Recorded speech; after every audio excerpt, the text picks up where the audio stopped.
Hey everybody, welcome back to Call Time, a theater pod, where every role in theater matters. This is the space where we can talk about it all, where we can laugh, learn, and sometimes call out the chaos. So sign in on the sheet, cause it's call time. Hey everybody, it is your hostess with the mostest, Marisa Helene Mast. And today we are doing another Marquee Moment, which is where we put the spotlight on a brand new show, artist, experience that deserves to be on your radar. So take your seats, take a sip out of that very overpriced intermission cup that may or may not be filled with alcohol because you snuck in your own flask. Dr. Pepper, sponsor me. We're going to be talking today to two of the wonderful people who are part of the brand new musical Oil and Whiskey, and we are here with Dax and Cornelius. Hey, how's it going? Hi, we're so excited. Super excited. Hi, I'm Dax Wiley, and I am the playwright. I did the book and lyrics. Hey everyone, my name is Cornelius Versa. I'm a country music singer based in Los Angeles, and I will be joining the cast as Teddy this summer. Fantastic. So happy to have you both here. Now, I think the appropriate first question will have to be, what is Oil and Whiskey? Oil and Whiskey is a country rock musical about two ex-lovers that meet for a drink, and they relive their entire relationship over 90 minutes. Sounds like a few nightmares I've had in the past, but anyway, we'll talk about that later. Shared experience. Here's the thing. It is a shared experience, which is why I also want to know, where did the idea for the show spark? And was it also from this sort of shared experience? Honestly, it's so funny. So my writing partner, Kit Nolan, who's not on the call today, he composed the music. We have very different backgrounds with love and relationships. He has been happily married for over 13 years to his amazing wife, Victoria, and they dated for several years before that. She is the best. They're the most perfect couple. I, on the other hand, I'm not married. I've never been married, and I've had many, many interesting relationships. And so I would say, obviously, I wrote the book. It is all inspired by past relationships. People will ask me, is it like one particular person? And the truth is no. It's actually a combination of every relationship I've ever had and friends' relationships. But I have experienced absolutely having a drink with somebody after you haven't seen them for, a couple years, and you truly relive the relationship completely in that period of time, whether it's 2 hours or whatever amount of time it is. And the other thing, though, that I think is true, and would love both your thoughts on this if you feel this way, I feel like really anybody from your past, whether it's like you see your high school friends again, or you hang out with previous coworkers, people you used to work with, I feel like no matter who in your life you see after a long time, you kind of revert back to who you were at that time, and you sort of experience your relationships in a similar way. And you always think that things will have changed a lot, but a lot of the time they're exactly the same. And so this show is inspired by all of those realities in love relationships, but also in just any relationship. Yeah, that's absolutely incredible. And to use a favorite internet phrase, very relatable. But yeah, no, it's funny. I was actually just having this conversation about seeing people from past eras of your life because, I recently moved back to my hometown, and it's been very interesting to kind of see certain people who I really haven't seen in over 10 years. We are all different people, but sometimes we do revert back to who we once were just because, is it out of familiarity? Is it out of instinct? Is it out of protection? Overall, the thing that I have really come to know is I used to be kind of ashamed of that because I'm oh, this isn't who I am anymore. Why am I showing them who I'm not? But in order for us to really become who we are now, we have to also still nourish who we once were, or else we now would not exist. Well, yeah, I think that is part of the reason why people don't want to see certain people from their past. I think, to your point, the most healthy way to go about it, if we could control all of our emotions, would be to be who we are now, but also, to your point, connect with who we used to be. But I think a lot of times as we've gotten older and changed, we don't always love exactly who we were in the past, or I mean, yeah. you know what I mean? So I think that's Yes. I think that's why people don't want to go to a high school reunion. And everyone's so worried about kind of who I am now versus who I am then. Have I done the things that I hope I would have done? There's just so much that goes into it. And so it's very Yeah. difficult and but important that we have all the past and the present, to your point. Oh, yeah, absolutely. And so going back to the show specifically, obviously this has been in the works for quite some time, and the show itself has also had a wonderful development process. It started at a New York Fringe, correct? So how has the show evolved since Fringe versus the version that audiences will see now? Yeah, absolutely. So first of all, I want to touch on one thing you said about it being very relatable, and that is so true. Like, this is not the kind of show where you're going to go in and be like, I was completely shocked at something that happened. Like, the truth is that it's called Oil and Whiskey, which is a play off of Oil and Water. And we say all the time in all the promo materials, they relive their entire relationship. So, like, people kind of should know what to expect, but we're really hoping that, and everybody who's ever leaves the show says to me, depending on where they are in a relationship cycle, they relate to certain parts of the show. If they're falling in love, if they're in a good relationship, if they're falling out of love, whatever it is.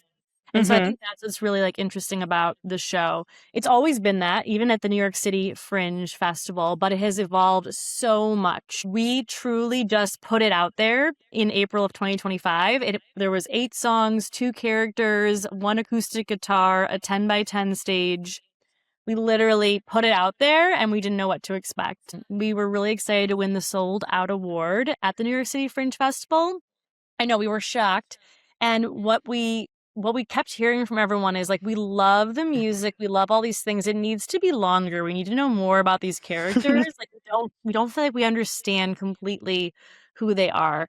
And so since then, we doubled the number of songs. We've got 16 songs in the total show.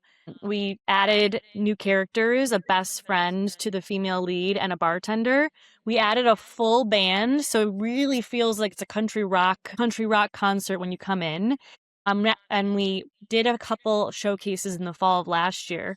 Now heading into 2026, it's gotten even bigger, and we're truly calling this the momentum year for the show. We are not only doing shows in New York, but we are taking this show on a world tour. Blows my mind, So man. excited. We are starting around the world. We're starting in Nashville in a few weeks. We are very, very fortunate that New Musical Theater Nashville selected us for their summer showcase. I know, a perfect way to start the summer. That's where Kit lives, by the way. Kit, my writing partner, is in Nashville. I'm based in New York. Then we're taking the show to New York. We're going to go to iconic venues such as the Bitter End, which is known for rock and roll. All the groups that perform there in the Village. Also iconic theater venues, off-Broadway theater venues like the Laurie Beach. So we've got fabulous venues in New York. Then we're headed across the land to Edinburgh Fringe Festival. And we will end our summer at a 3-week run at the Off West End theater pub called the Old Red Lion. Woo! Crazy. Absolutely wild. And then not only are we doing this world tour, but we've added backup singers. We've added a whole Honky Tonk pre-show. In every city, we're bringing in local talent to start the show, and we'll have different openers every night. We've also partnered with 3 line dancing groups in New York City, and we will bring line dancing and country swing to every single show. And so I think I was telling you earlier, I just sent out about 50 contracts. Yeah. Which was a really fun weekend for me, but it's all done. But why I bring that up is we are bringing so many fabulous artists into our show. We have a Nashville band, a New York band, a London band. We are so excited to partner with the locals and really bring this to life in every city. That's absolutely incredible. I mean, listen, I've been following the socials, and when you guys were talking about world tour, I was like, world tour? All right, that's fantastic. And then everything, I mean, we'll talk about this more further in, but like everything with the line dancing groups. I want to say one person in particular who I know is going to be listening and watching. Baby Squirrel, I'm talking to you. You love line dancing. This is the show for you. Okay, we're going to go. We're going to go together. But this is just so freaking cool and exciting. Who wouldn't want to be a part of this? Cornelius, what drew you to join this whole project to begin with? I mean, truly, I don't really even know where to begin. I think I was immediately infatuated with not just the momentum, but also the universal quality of the story, right? Like we've all kind of experienced this unrequited relationship, or like, what would it be called? Like where you just don't have any closure in a friendship or relationship. So I think the story itself really spoke to me, because I think we do this weird thing as humans where we kind of want to test ourselves and see, are we better? Are we better than them? Are they still the same? Like, do they still make us feel the same way? So there was a really exciting story component. But then I think for me as a country music artist, I really, really loved the setup of the show. I thought it was very, very cool that it's a 1 hour kind of cabaret rock, country rock concert, and with a script, with mics, with backup singers. I mean, the whole thing just sounded so, so appealing to me. So it was like just this massive download of super cool things. I was like, wait, this is really, really cool. And like, thank you for allowing me to audition for something so amazing. World tour, what? So I was sold really from, I think Dax can attest to this. We were talking for 5 minutes. I was like, oh, I'm like all in. Like I'm ready to go. Like just tell me where to dance, I'll dance, you know. And then we touched on this as well, but you know, with the pre-shows, I think having the opportunity as Cornelius Versa to open for the show that I'm also acting in, I think it's just so cool and so unique. And Dax has been so supportive of my career, even outside of the show and musical theater as a whole. And that's just been like, how could you just couldn't ask for a better partner in crime, really. Like, it's just such an amazing opportunity for them and for me as well. And I'm super excited to be involved. Oh my God, I could Yeah. cry already. Sorry. No. Please keep talking. I want to talk about the music, since this is obviously it's a musical. It's a concert experience. How can we not talk about the music? And my favorite thing on the website is that it says the show itself is like the last 5 years meets Nashville Honky Tonk, which hooks me immediately because it's such an unexpected combination. And I first want to talk about, like, how did you hit such a sweet spot in this musically?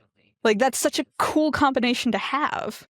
Oh, thank you for saying that. The story of kind of how we decided on it being a country rock musical really started where I met Kit in Los Angeles, actually. We were both living in Los Angeles, and then this was 2019. And then we were both moving separately for different reasons to the Midwest/South. So he was moving to Nashville with his wife in January of 2020. You know where this story's going. And I was moving to Northern Kentucky, Cincinnati area also in January, February of 2020 for work. And he said we should write something together. And I told him I want to write a story about two exes that meet for a drink, blah, blah, blah. And then he said, I really think it should be country music because country's all about love and heartbreak. And, you know, we're going to be living in Music City, you know, the country capital of the world. And he said, country music is storytelling. Like, of all genres, country music is storytelling. So he's like, it feels like makes perfect sense to me, is what he said, that we do this. So we obviously didn't get started on the show for a little while. 2020 was, you know, we all know what 2020 was, and that took us a few years. What was it? I know. What was it's a blur. Wait, what happened then? What happened? We really didn't get started for many different reasons on writing until probably 23. And then, you know, the story from there. But Kit also, I truly mean he is a musical genius. Like, I absolutely feel so blessed to work with him. And his idea was to have many different subgenres of country throughout the soundtrack. So we have most of our music on streaming, or it will all be up there. So you can kind of see how we've got folk music, country rock, we've got bluegrass, we've got it all. And that's all his genius and his doing. And then the other thing is with the music is we truly like Kit has a very rock and roll kind of background. So he was Lindsey Sterling, who is a violinist, amazing performer. One of my faves. I'm glad you know her well because she's incredible. Yeah. He was her music director for 3 years on tour. And then he's also like recorded with One Direction, Robbie Williams. Like he has this rock and roll background. And so we've always wanted to make this feel like the music is not going to feel like you're in a typical musical. Truly, it sounds like things you would hear on the radio, and that's how it comes to life in the show. And that's intentional. We wanted it to feel like you could take this music and sing it in your car on the way home. We wanted it to not just be for musical theater lovers, although we think musical theater lovers will love it. We also want to be for, I've had a lot of friends come to the show and their like significant other comes and those, usually a man. The person who is not the theater lover will say to me, I hate musicals, but I actually really liked this musical because I liked my favorite phrase. And so that is our goal actually with this is that, again, people will ask me, are you guys a band or are you a show when they see us on Spotify? And again, that's all what we want. We want people to feel like we are a traveling rock band / musical. So I know that was a lot on the music, but I wanted to do it justice because Kit wasn't able to today, but he truly is incredible. And I just can't wait for everyone to hear the music. Yes, I've been listening on Spotify and I am obsessed. It's such a vibe. And I also just I really love the idea of being like, are you guys, is it a show? Are you a band? And the answer is just yes. Yes. But Cornelius, what is currently your favorite song in the show, either that you perform or one that somebody else performs? Yeah, my favorite song is actually a duet between my character and Zelda, and it's Tell Your Story. It's the snippet I did on the reel I did when they announced that I was in the show, because when I thought of my favorite song from the show, that was the one that came to mind. I think I do love Tell Your Story as well. I don't know if Cornelius knows this, but I wrote it about one of my favorite friends couples. I mean, they inspired it. But my favorite song is probably The Fight. It was a song that when I wrote the lyrics, Kit and I are kind of like Elton John and Bernie Taupin. I'll write the lyrics like Bernie and send it to him. We don't write in the same room. It's super strange. When I wrote that song, I basically looked up a ton of boxing ring terms. I looked up all of these things of being actually in a fight. And I was so inspired by all these rich words out there. And then I basically, when I wrote it all out, it was very different than how I'd written anything else. But I added a lot of sounds or movements. And I think everyone says they love the song. So The Fight, it's going to be on Spotify very soon. But that's my favorite. Oh, good. Yes. Awesome. I'm very, very excited. So like we said, it's the very last 5 years coded. And, like the last 5 years, audiences definitely have a side that they choose, and some people are very passionate about it. Do you have a side? And do you think that the audience is definitely doing the same? I will say, I don't want to give away my side because I do think in general, I want to do the most justice I can to the story. And I think in order to do so, there's a level of I have to play this character in the sense of he's really not trying to do any harm. And he may have qualities that I don't agree with, or he may have qualities that I'm judging, but I have to kind of remain unbiased as much as possible. I told Dax was asking me for my opinion about some feedback during the workshop. And I was like, full transparency, I'm on Teddy's side, but I think I do have opinions outside of that because as a person, right, I really do believe in this concept of pronoia, and I really do believe that things are going to work out for the best. And I think that people don't inherently want to harm you. And yes, that's burned me before, but I think when you are hurt by someone or you do experience someone with narcissistic tendencies, that person's not necessarily aware that they're manipulating you or that they're being borderline emotionally abusive, right? They're just being themselves.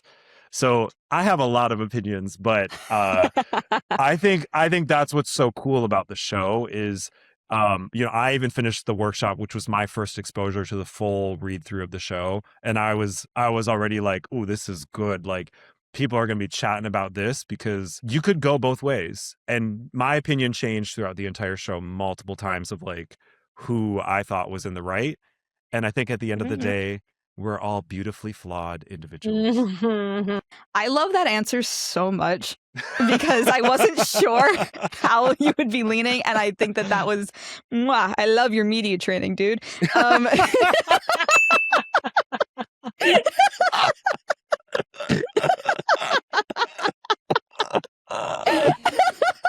love a good media training. Media training. No, but it's also very heartfelt. Like we're very like-minded here. And so all of that being said, because this is it hits a personal note, Cornelius, is there anything that you have learned about yourself through this character? Yeah, I think that there's a level, I think unfortunately, no matter how much we try, at the end of the day, we are kind of selfish, right? Like it's kind of like, I got to put me first in a way. And I think one of the things that I realized reading through the script and singing a lot of the songs is like just being more empathetic about what the other person is experiencing. It's not always about you and what you feel. There's someone else at the other end of the line, and they're listening and hoping that you're listening to. So yeah, I don't know. I mean, I think I'm constantly evolving as a human, as a person, in friendships and relationships. I mean, I've been in a committed relationship for 16 years. So like, hopefully I'm doing something right. Amazing. But you beat Kit. Oh yeah, exactly. So I mean, in general, I think I'm just constantly learning to be a better partner and a better person. And Teddy is definitely helping me do that.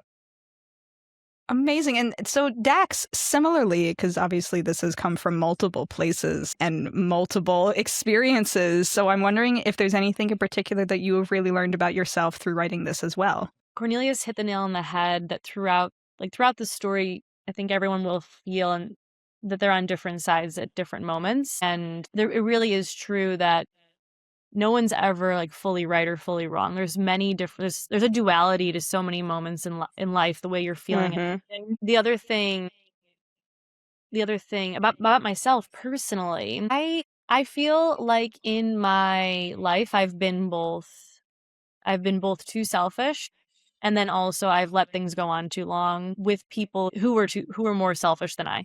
So I think I've seen both sides of it. I've been both things. I've hurt people not because I wanted to hurt them, but I probably knew deep down that I wasn't doing always the right things. I definitely did. And then I also stayed around and believed certain people after like, again, this expression of like, don't let someone have to show you who they are more than once, or whatever that expression is. Like, people would keep showing me their true colors over and over, and I wouldn't necessarily see it. So I think as I move forward in my life with relationships, I don't, like, a lot of my friends ask why I don't get in a lot of relationships now. It's not that I don't like dating or I don't like being in a relationship. I do, but I think I'm just more choiceful, and I think I make those decisions much more quickly.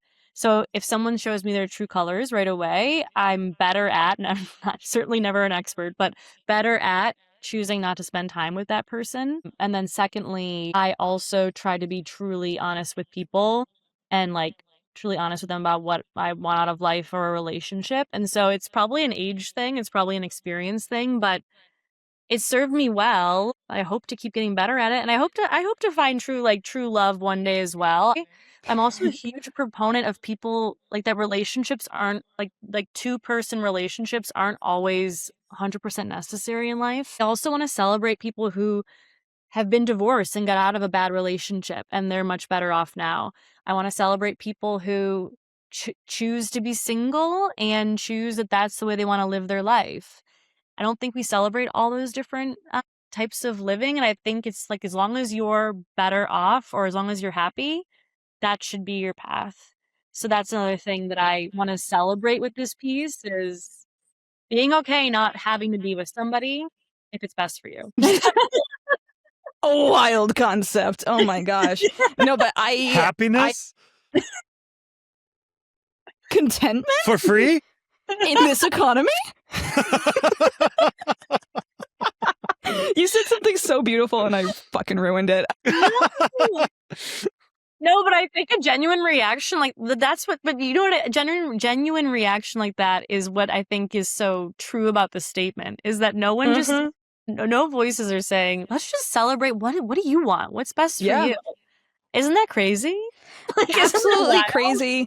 And like, as someone who, you know, I've been single after being in a 3-year relationship, it's one of those things where I think one of the appealing things is, you know, the concept of seeing a show about them reliving their relationship. One of the taglines, I believe, was like, you don't text your ex. And, you know, audiences are constantly fascinated by the idea of reliving past relationships, even when they know what happens in the end. Have there been any particular audience reactions that have been stuck in your brain? Yes. Yes. I think there's one part in the show where you kind of understand, or the characters reveal what their big fight was about, because you're kind of like, what happened? Like, it's clear in the beginning intentionally. So the audience usually has a pretty big reaction to what the fight was about, and there's laughter, but there's also kind of like, whoa, like a lot of uncomfortable reactions. After the show, people have come to me with all different points of view. Some people are like very pro Teddy, some people are very anti Teddy, some people have a lot of thoughts on Zelda and the things and the actions she takes.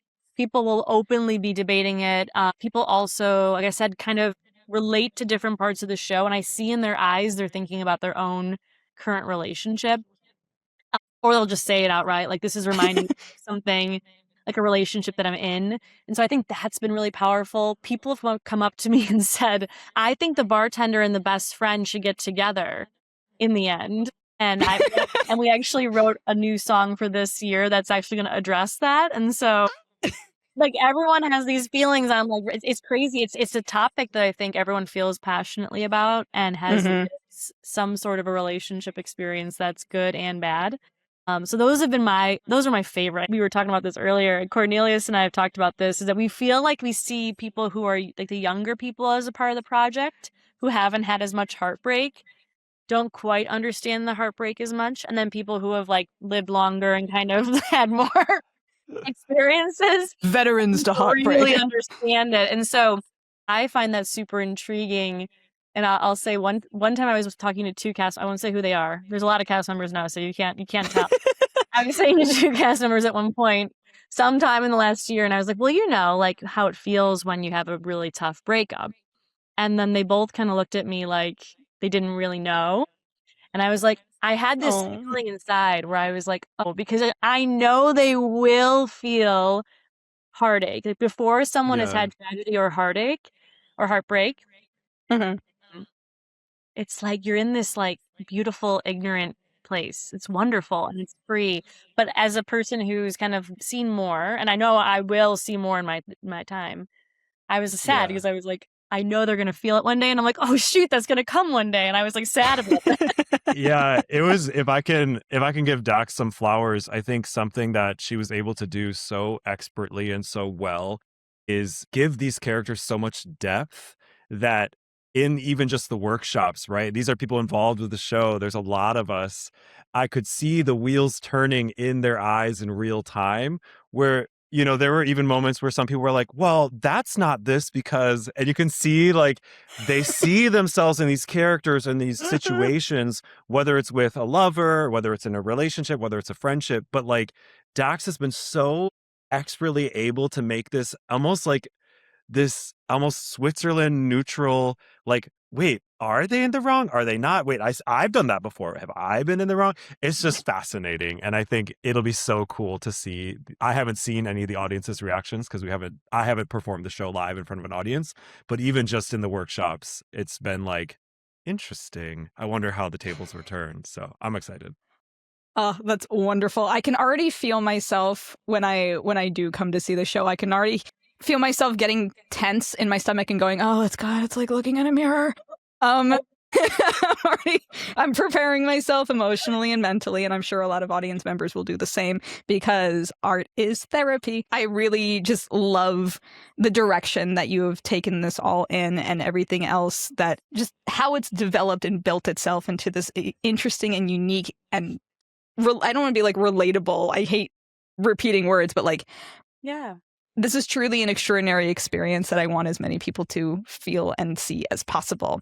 And what a great way to use that as a transition to talk about the tour, because I want to go back and talk about how you were including local artists and line dancing, and you didn't have to do that. Like, you didn't have to do that, and yet you made it an important part of the tour. What was your reasoning behind making that like a part of the experience throughout the entire tour, not just in like the mainstream parts of it? There's actually a couple different reasons. First thing is with country music and kind of country dance and all those things. It's all about like, come on up, sing a song. Like if you go to if you're in Nashville, come up and sing one of your songs. Writers rounds, dancing, country dancing. I was in a Honky Tonk in New York City a couple of weeks ago, and I was literally trying to sit in the back of the bar so that I didn't dance because I didn't know how to two-step. And this lovely young woman who I'm now friends with, she just kept coming over and saying, come on, just come and dance. I'll show you how to do it. I'm like, oh no, I'm just checking out the band for something. Like, I don't need to. And she physically would not let me sit on the stool anymore. And then she showed me, and then she kept coaching me in the sweetest way. But like that to me is what bringing as many local people in as possible is all about, is like, we all need this connection. Not only is a theater a great place to do that, but we also need to get up and dance. And anyone can line dance. We're going to have very simple line dances, right? Like anybody can learn to line dance. Even if you're bad at it, nobody cares. They're just happy that you're doing it. They just want you to be involved. And so the audience will be encouraged to line dance during the pre-show. They don't have to. You could just sit and hang out and have some whiskey, or you could be part of the fun. So that was one big part of it. Secondly, and this, I will be honest, like, I couldn't take our New York group everywhere in the world, or everywhere in the world, all the cities we're going to. So there was a cost element, but I found that in working and like finding a Nashville band, finding a London band, finding local London openers, finding local New York openers, there was this hidden benefit of like, yes, we were cost conscious because we are a small show. But then we were meeting like the local experts, and they were like pulling in their friends, and they were like, well, we really shouldn't do that. Or as I talked to my London music director, he goes, hey, here's how a London audience is going to react. Here's how we should ease them into the night. And then here's where they're going to want to laugh. And so like they have all given me so much of the local knowledge. And so it's this beautiful back and forth where I'm excited to give local artists opportunity and a stage to perform that maybe they didn't expect to, but they're bringing me and the show so much knowledge, so much connection, so many great ideas. And so it's just this like beautiful back and forth. So while there were logistical reasons at first, it became like now, and then also it's like we're performing in everyone else's houses, right? Like we're going to their turf. It's like, or it's more important to have the local artists like welcome us and be a part of it and show us the ropes as well, because we're visitors in a lot of these places. I love that. I love that a lot. That is so keeping the local in mind. You don't hear about that a lot. You don't. And I love that you're really keeping everybody in the loop and making sure that everyone feels included and welcome, just as you were welcome to line dance when you didn't really want to. Well, and like, you know, our following is growing, but we're starting to get like a really lovely following on Instagram and want to keep growing it. And some artists I'm meeting have like, they don't like to post on social that much. They have 400 followers. And I'll tell them like, let us help to be a platform for you. It's so hard to be seen when you are just starting out. And especially if you don't know how to do it, you don't have any money. So if we can get 50 more eyeballs on somebody, whether it's in a theater or online, like that is a win to me, and it's going to help their career. And like Cornelius is someone that I was drawn to him because his music is so beautiful. I heard it on Spotify. Actually, Spotify served me his music, so we can't hate algorithms that much, because I heard his music on Spotify and I found him and called him. And so like for me, I was like, wow, this incredible artist, he's going to bring a lot of wonderful equity to our show, but also can we help him get seen in more cities too? So again, like he was speaking about earlier, like why can't we raise all ships together? Yes. And honestly, that's a huge part of the mission of the podcast, specifically with Marquee Moment. We were talking about this earlier. I say this to everybody that I speak to, but like, I always like to make sure that we're all on the same page, because the goal of this is for all of us to win. Mm-hmm. We are artists looking to create something and put it out into the world for other people to enjoy. So we should be lifting each other up. And I love that we're like-minded in that way. And speaking of lifting each other up and wanting goodness for this, I would love both of you to now look into the camera.